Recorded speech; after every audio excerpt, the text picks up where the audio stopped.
Maduro a todos nos llevó a pensar, enhorabuena para los venezolanos que salieron de su país porque ahora podrán retornar. Esto era en el supuesto de que finalmente se produjera al mismo tiempo de la caída de Maduro una transición democrática en Venezuela, algo que no está ocurriendo, ¿no? Hay un gobierno encargado, pero hay la posibilidad pronto de que algunos venezolanos decidan en este periodo de transición regresar. Pero también, como veíamos en el bloque anterior, existe la posibilidad de que algunos no contentos con lo que está ocurriendo decidan también salir de Venezuela. Entonces, vamos a conversar sobre ese tema y lo que deberíamos hacer desde la política migratoria peruana con Armando García, ex superintendente de Migraciones. Muy buenas noches y gracias por estar con nosotros. Muy buenas noches y muchas gracias por la invitación. ¿Cuál es el análisis que usted hace en principio y cuáles son las acciones que debería adoptar el Perú? Correcto. Lo primero que yo puedo observar son tres escenarios bastante disímiles entre ellos, pero que tienen una línea transversal. El primero es observar las posibilidades de ingresos al Perú, es decir, de recepcionar ciudadanos venezolanos y de otras nacionalidades. Recordemos que se sabe y se indican de algunos grupos extremistas que no son venezolanos, que están en Venezuela, claro, que podrían venir hacia el sur. Otro es el Perú como tránsito, es decir, de ciudadanos que están en países al sur de nuestro país, que ingresarían en tránsito hacia el norte. Y el otro, y el más grande, el más complejo posiblemente, es de aquellos ciudadanos venezolanos que se encuentran en el Perú y que ya tienen, por ejemplo, arraigo.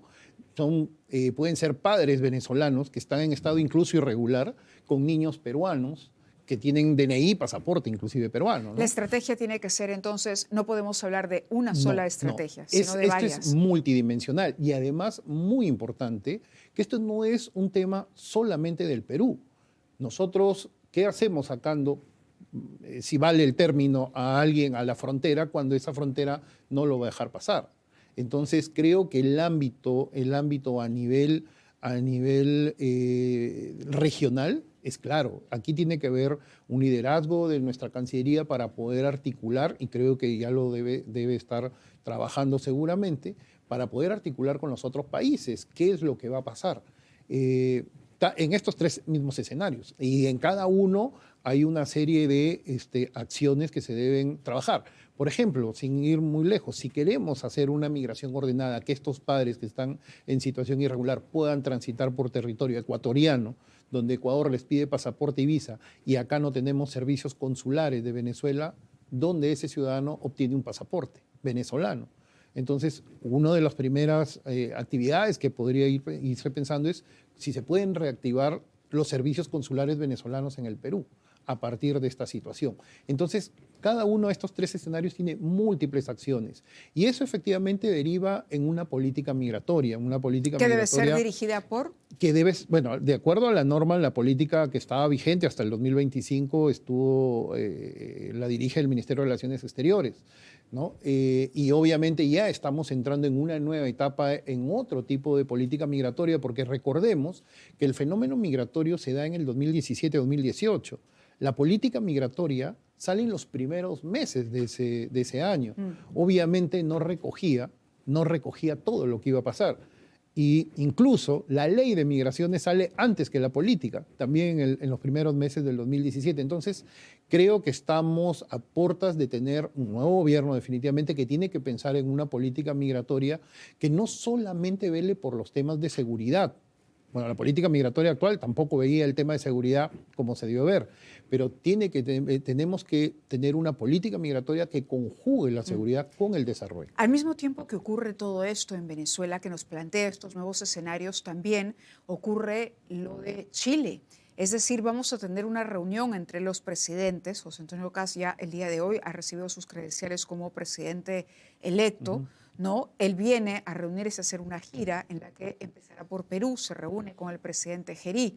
Hay una decisión adoptada por una promesa de campaña que él tendrá que honrar, que es la expulsión de los extranjeros, básicamente venezolanos, que no tienen una situación regular. ¿Cómo debería plantearse, digamos, la posición peruana frente a esa situación y a ese compromiso del nuevo presidente chileno en su frente interno? Bueno, siempre hemos entendido la necesidad de no recibir más población migrante en el Perú. Las capacidades creo que ya están, digamos, sobrepasadas. Es una decisión compleja, porque también estamos hablando no solamente de temas que podrían abonar a la inseguridad. Estamos hablando también de situaciones sociales y de situaciones humanitarias. Es un tema bastante complejo. Lo que tenemos que evitar siempre es la migración irregular, es decir, aquella persona que no pasa necesariamente por un puesto de control migratorio, donde hay la formalidad. ¿El Perú está preparado para recibir refugiados? No, definitivamente no. Tenemos más de 500.000 de solicitantes de refugio. Hay que diferenciar lo que es un solicitante de refugio del refugiado.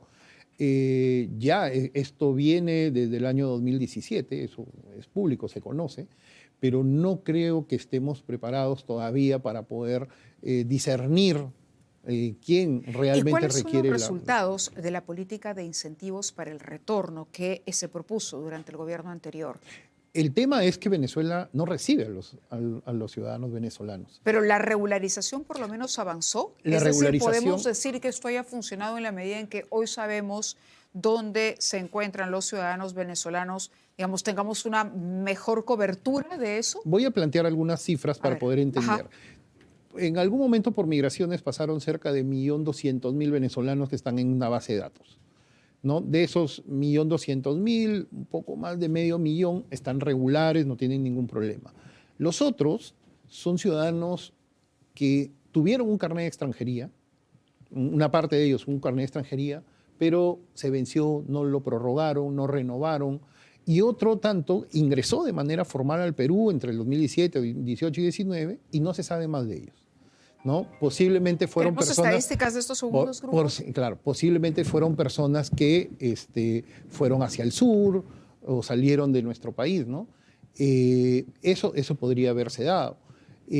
Pero no necesariamente los procesos de regularización, y estamos hablando de los que están en base de datos, porque como sabemos hay una gran cantidad de ciudadanos que ingresaron de manera irregular al Perú. Es decir, no entraron por un puesto de migración. Claro, esto fue parte de una política enmarcada, por supuesto, en la lucha contra la inseguridad. Correcto. Es decir, empecemos por formalizar y por conocer a quienes tenemos. Qué venezolanos están con nosotros y se les ofreció, digamos, se implementó un plan con fechas incluso. Correcto. Se dio durante el año 2023, e inclusive en aquellas oportunidades se dio una norma de amnistía y multas. Exacto. ¿No? Entonces, si bien es cierto se avanza, también hay una corresponsabilidad.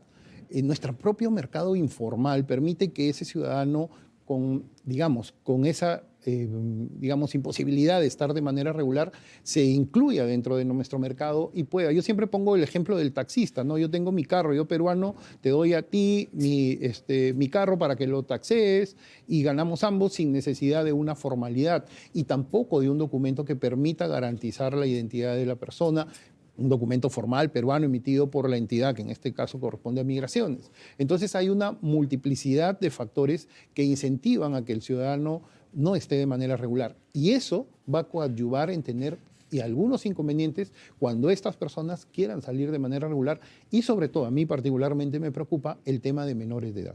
De acuerdo. Señor García, muchísimas gracias por haber estado con nosotros, ex superintendente de Migraciones. Vamos rápidamente a la pausa y volvemos para conversar con el expresidente del Consejo de Ministros, candidato al Senado por Libertad Popular, el señor Pedro Cateriano.